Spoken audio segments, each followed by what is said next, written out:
देखिए, आप सब जानते हैं कि सरकार के खिलाफ आवाज उठाना और वो भी आज के दौर में कितना मुश्किल काम है। तो परेशानियां आएंगी जीवन में, हमारे भी आ रही हैं और लोगों की भी आएंगी, बट हमें झुकना नहीं है क्योंकि हम अपनी बात बहुत अच्छे तरीके से सरकार तक पहुंचा रहे हैं।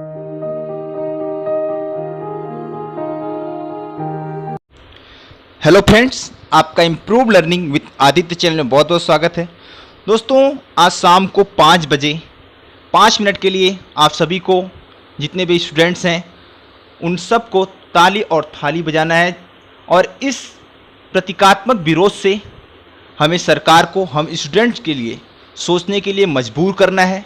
दोस्तों, इस आंदोलन में हमारे जो ऑनलाइन प्लेटफॉर्म के टीचर्स हैं वो काफ़ी बढ़ चढ़ कर हम लोगों का सपोर्ट कर रहे हैं, जिसमें कि हमारे अभिनय शर्मा सर हैं जो इस आंदोलन को लीड कर रहे हैं और दूसरे टीचर्स के साथ। उन्होंने इन सब को लेकर के क्या कहा है आज वो आपको दिखाते हैं। साथ ही साथ दोस्तों, एनडीटीवी के वरिष्ठ पत्रकार रवीश कुमार ने इस आंदोलन के बारे में क्या कहा है वो भी हम आप लोगों को दिखाते हैं। दोस्तों, इसके अलावा हमें इस मुहिम को आगे बढ़ाते हुए आज ट्विटर पे 11 बजे से आपको #स्पीकअप और #RRB एग्जाम डेट्स आपको ट्वीट करने हैं और हर घंटे आप ज़्यादा से ज़्यादा इस पर ट्वीट करिएगा। लोग हैं, इन्होंने भी मतलब हद से ज्यादा जो सपोर्ट किया। ठीक है, कुछ चीजें एग्रेशन में गलत नहीं। हम समझते हैं कि राष्ट्रभक्ति के सामने रोजगार का मुद्दा चिनिया बादाम का मुद्दा है, जिसे लोग आधा खाते हैं आधा गिरा देते हैं। But then they need some assurance कि जो परीक्षा दी है उसकी नौकरी मिलेगी कि नहीं, क्यों नहीं मिल रही है। अभी आपने देखा कि लाखों की संख्या में मां भारती की संतानें ट्विटर पर ट्वीट करती रही कि रेलवे की जो परीक्षा हो चुकी है, रिजल्ट आ गए हैं, सहायक लोको पायलट की, उसकी ज्वाइनिंग का संकल्प हो जाए। The revolution was tweeted. मंत्री जी ने संकल्प पत्रक पर पुष्प अक्षत तो दूर, बयान तक नहीं दिया कि चिंता ना करो मां भारती की संतानों, हमारे रहते ज्वाइनिंग हर हाल में होगी। उन्हीं का एक पुराना बयान था संसद में कि उनकी सरकार के रहते रेलवे का प्राइवेटाइजेशन नहीं होगा। रेलवे की एनटीपीसी की परीक्षा के फॉर्म भरकर अपनी बेरोजगारी का हरण करने का प्रण लिए बैठे नौजवान मंत्री जी से परीक्षा की एक तारीख की घोषणा न प्राप्त कर सके। ट्विटर पर भारत के नौजवानों की इतनी बड़ी हार कभी नहीं हुई थी। जिस ट्विटर और फेसबुक से न जाने कितनी चुनावी जीतों को मैनेज किया गया दुनिया में, उस ट्विटर पर अपनी हार को भारत की ये जवानी अपनी कहानी लिखी। प्रियंका गांधी की ट्विटरत राजनीति भी इनकी हताशाओं के शोर में खो जाती है। राष्ट्र की प्रगति के लिए उन्मुख छात्र विमुख रह जाते हैं। डर से लाइक बटन पर हाथ ना लगाते हैं कि कहीं निष्ठा पर प्रश्न ना हो जाए। पराजित युवाओं के लिए क्रांति फिल्म के गाने की एक पंक्ति प्रेरणादायक हो सकती है।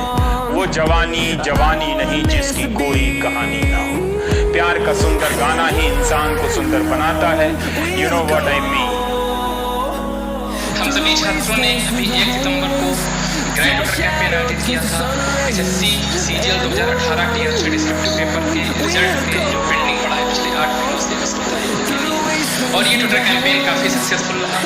और उसी शाम को एसएससी के द्वारा हमें ये सूचित किया गया कि एसएससी सीजीएल 2018 टीयर 3 का रिजल्ट 4 अक्टूबर को आ जाएगा।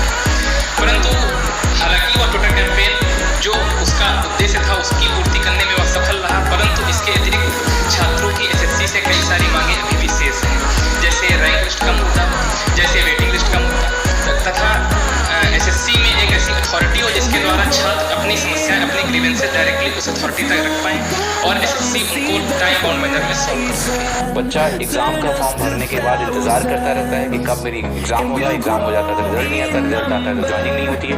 तो पूरा फ्रॉम स्टार्ट टू एंड जो इसको सॉल्व करने का एक प्रयास है वो है आपका स्पीकअप कैंपेन। और इसके थ्रू ये मांग की जा रही है कि परीक्षा व्यवस्था में इस तरह का सुधार किया जाए कि समयबद्ध तरीके से परीक्षा हो, और अगर समयबद्ध तरीके से परीक्षा नहीं हो रही है तो जो भी इसके लिए रिस्पॉन्सिबल हैं उनके ऊपर जुर्माना भी लगाया जाए, ताकि एक इंटेंट दिखे सरकार का कि बच्चों को वाकई में सरकारी नौकरियां देनी है और वो इस एग्जाम्स की मन से तैयारी करें, ना कि इस पे चिंतित रहें कि हमारा कितने साल बाद ज्वाइनिंग होगा। अतः ट्विटर पर युवाओं का ट्रेंड आंदोलन फेल ही कहा जा सकता है। ट्विटर पर जन कल्याण हेतु सर्वसुलभ मंत्री जी ने बयान नहीं दिया। छात्र आ से आश्वासन ना पाकर ह से हताश हुए होंगे। सहायक लोको पायलट की भर्ती का विज्ञापन वर्ष 2018 में निकला था। आज तक भर्ती पूरी नहीं हुई, ज्वाइनिंग नहीं हुई। अप्रैल 2019 में नॉन टेक्निकल पॉपुलर कैटेगरी का फॉर्म भरकर छात्र बैठे हैं। तब से कुछ तो कहना चाहिए मंत्री जी को, है कि नहीं? अब आपको फिर से फ्लैशबैक में ले चलता हूं, जिसे हिंदी में पूर्व दीप्ति कहते हैं। वंस अपॉन ए टाइम साल 2017 का था, महीना अक्टूबर का।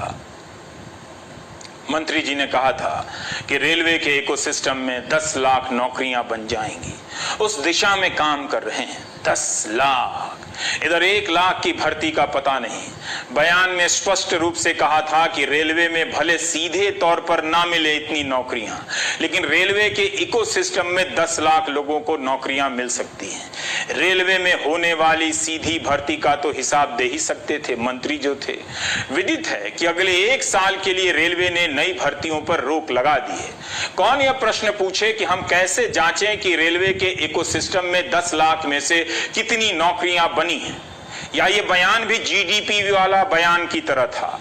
रेलवे के अफसर और कर्मचारी प्राइम टाइम कहीं छिपकर तो नहीं देखते हैं।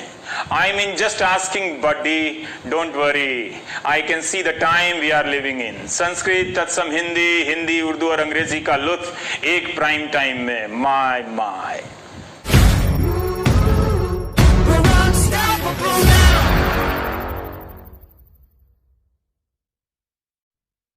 गम मेरे साथ बड़ी दूर तक गए और जब पाई ना मुझ में थकान तो वो खुद थक गए। मैं हमेशा कहता हूं कि परेशानियां आपके साथ तक बहुत दूर तक जाएंगी, बट आपको नहीं थकना, आपको नहीं डरना। अगर आपका मन सच्चा है, आपकी आत्मा सच्ची है, तो आप जरूर जीतेंगे। देखिए, आप सब जानते हैं कि सरकार के खिलाफ आवाज उठाना और वो भी आज के दौर में कितना मुश्किल काम है। तो परेशानियां आएंगी जीवन में, हमारे भी आ रही हैं और लोगों की भी आएंगी, बट हमें झुकना नहीं है।